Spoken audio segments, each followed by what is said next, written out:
But Alex, I think we're ready to jump into our running back start sits. This is going to be an intense one because I think we have a lot of names on here that are on the bubble. Guys don't know, look, should I start him? Should I sit him? Should I drop him?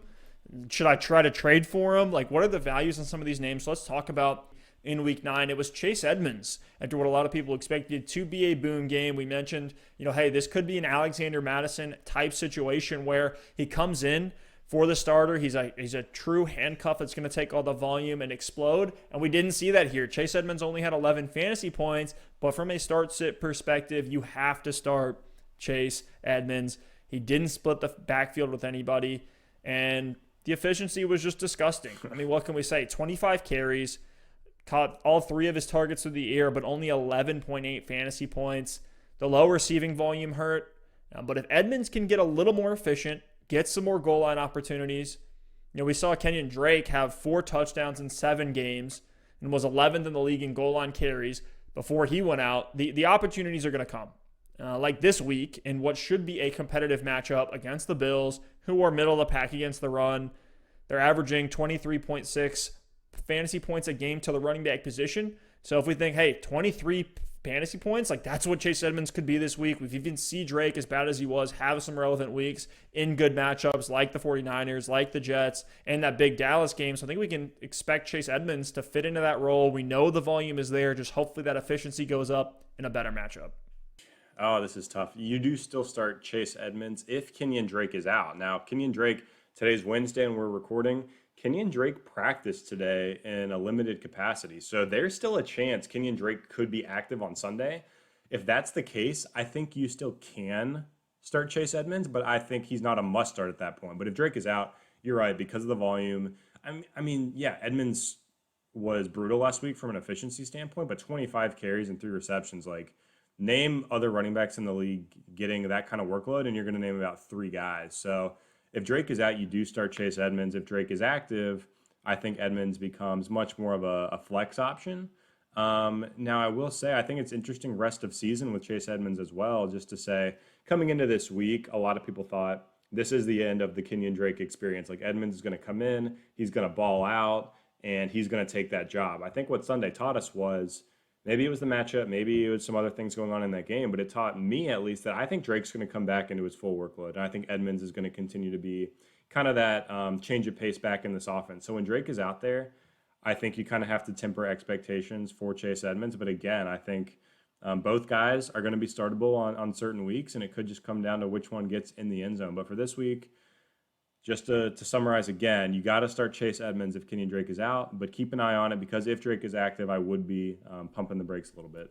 So talk about another guy that is in a shared backfield situation, and it's been one he's kind of flown under the radar. If you grabbed him off waivers, you probably started him maybe once or twice over the last 3 games where he's absolutely delivered.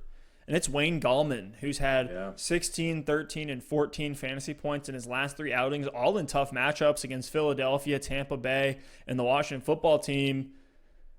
Wayne Gallman's only seeing 10 to 15 carries a game, but he's getting goal line work. He has touchdowns in all 3 of his starts so far, which has inflated some of his numbers.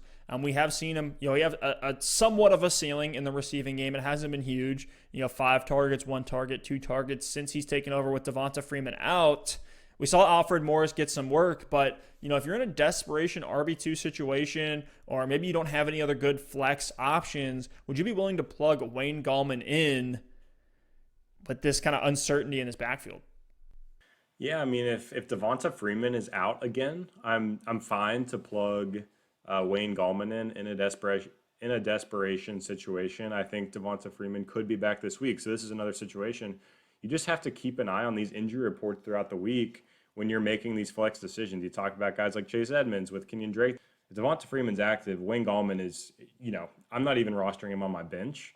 But with him out, he has been productive and he has been scoring touchdowns and he's been getting work. I mean, he's been getting, 10 carries, 12 carries, 14 carries, and a couple of targets here and there as well in this offense.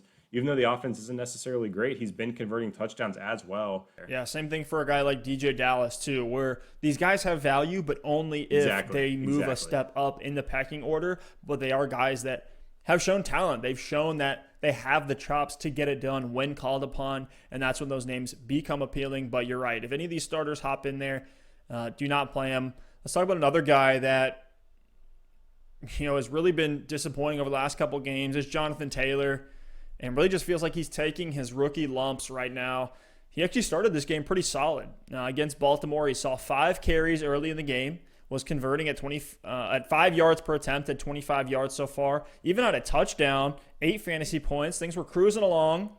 And then he had a fumble, which led to a Ravens touchdown, and he only got 1 more carry the rest of the game in favor of Jordan Wilkins. So there's still a glimmer of hope in this Jonathan Taylor situation, is that he was the starter in this Baltimore game. Like when the game started, he was the one getting all the carries. He looked good. And he has a matchup against Tennessee here in week 10, and they're 20th against the run. They're not stopping anybody through the air either. You've been able to score on the Titans all season long. I don't think you want to start Jonathan Taylor, because with Jonathan Taylor, the floor is so low that you really don't want to start him. You can look at any upside wide receiver, even I'll pick a random name here, KJ Hamler, that you could throw in for like a 1 week stream if you absolutely have to in your flex spot. Like there's other directions you could look for a flex, but for a desperation RB2, if you're dealing with those bye weeks, those injuries that we keep bringing up here, I think Jonathan Taylor can be startable. Ideally, you don't want to do that. But you saw the fact that he was the starter means that he's going to get opportunity. In an ideal situation, don't start him. Let him prove that he's back before you plug him in, just like he has to prove himself over Jordan Wilkins to the Indianapolis coaching staff. Yeah, I wouldn't quite go that far. I think you're on the right track. KJ Hamler, that's like a deep flyer. I think it's a hot take. Yeah. But his floor, it's the same as Jonathan Taylor's. Jonathan Taylor can give you 5 points. It's so true. Can KJ Hamler. But to me, that's out there. And you could be right. Who knows? I mean, Hamler could end up with more points than Taylor this week. It could happen. It's in the realm of possibility. But to me, I think if you're considering benching Jonathan Taylor, it's going to be for the other guys on this list. It's going to be for a Wayne Gallman if Devonta Freeman's out. It's going to be for a Chase Edmonds. It's going to be for guys we'll talk about here in a second, Josh Kelley and JK Dobbins. Those are the decisions that people are making. I think if you're just looking at the waiver wire and saying, oh, am I going to bench Jonathan Taylor and pick someone up and throw him in my lineup? That's a no.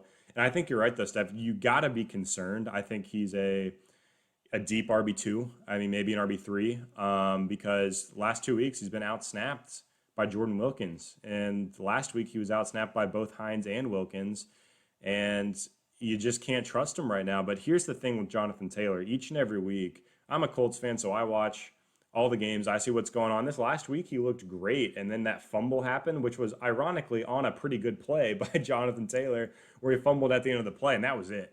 And so what I've really taken away from this offense is they're trying to give Jonathan Taylor the first crack at it every single week. They're trying to get him going with the hot hand, but he's either A, inefficient, or B, he makes a dumb mistake like that fumble, and he ruins it for the game. But if there's a game where he can come in and stay hot, or start out hot and stay hot, I think he's going to have a really nice week. So I know this is the Thursday night game. So if you're listening to this after Thursday, maybe you've already made your decision. But if you do, have the chance, I would keep Taylor in there. I think he, I think of a guy, like the guy you're describing, Steph, is almost like a Ronald Jones. Like Jones, honestly, is similar in the fact that if he makes a mistake, he could be out for the rest of the game. But when he gets hot, he can have pretty good games. I think the Colts have a little bit of a longer leash with Jonathan Taylor. I think the talent is there as well. So I'd still be willing to start him. I know we've got buys going on. I would be hard-pressed to throw in one of these deeper names over him. I think he's just got a little bit more stability than some of those other guys. No, that's fair. I think you're a little bit higher on him than I am. There's just a lot of concerns there, and it's really going to come down to something like situation where you really can't predict that. Like you can't just look at the matchup on paper and be like, oh, he should dominate in this game, because he could do that and then get pulled for whatever reason if he drops pass pro or fumbles. I will say, I don't even think he's a buy low right now, because you might just be buying nothing. Yeah, temper expectations with JT.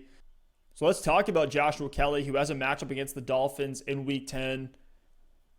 Are you willing to plug him in? Because I know, Kalen Balazs, Tremaine Pope, Justin Jackson injured. There's a lot of things that are up in the air right now.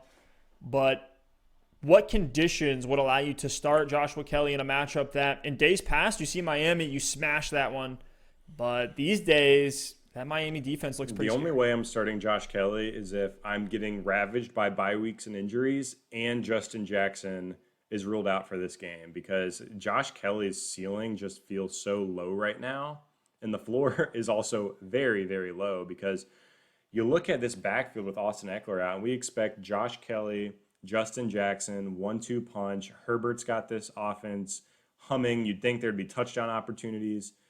And yet Josh Kelley's just been so bad that they want to give everyone else an opportunity before him. I mean, Justin Jackson's clearly taken the lead in this backfield.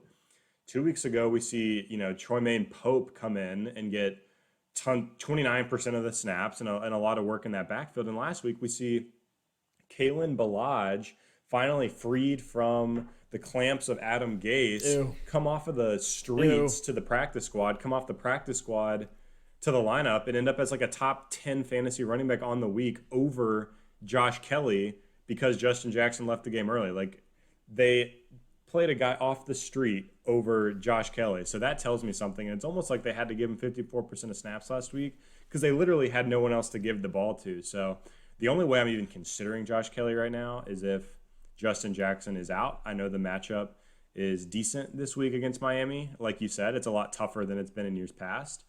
So I'm trying to stay away. And, desperate times call for desperate measures. So I guess he's not droppable yet, Steph. I texted you earlier this week and said, hey, would you drop Josh Kelley? And because I'm thinking about dropping him in one of our leagues, and you said no. But he might end up on the waiver wire for you to pick up here in the next couple of days because I just can't get behind him right now.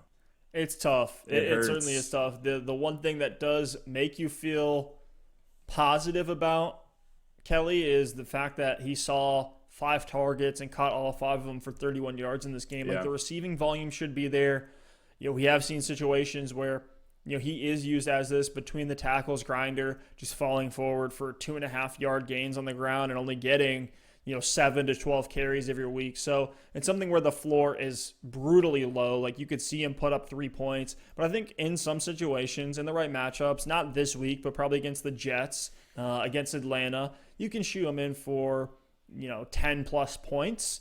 But it's been a product of how this Chargers offense has changed with Herbert. So, Steph, do you want to? So we call an RB1 a top 12 guy. Do you want to hear in full PPR some of the names that were RB1s last week here in week 9? This is blowing my mind. So welcome to. I don't want to hear it. And real quick, before you talk about Ballage again, don't waste waiver or roster spots on him. Like, he's going to be gone very, very soon. That was just a 1 week flash in the pan outlier. But let me hear this because this is probably going to make me think about it. There's 12 guys that are RB1s, and these are guys that were RB1s in week 9. J.D. McKissick was RB3. Kalen Ballage was RB4. James Robinson was RB5, which we expect now. But think about this, like, in the draft, like before the season. No one knew who James Robinson was.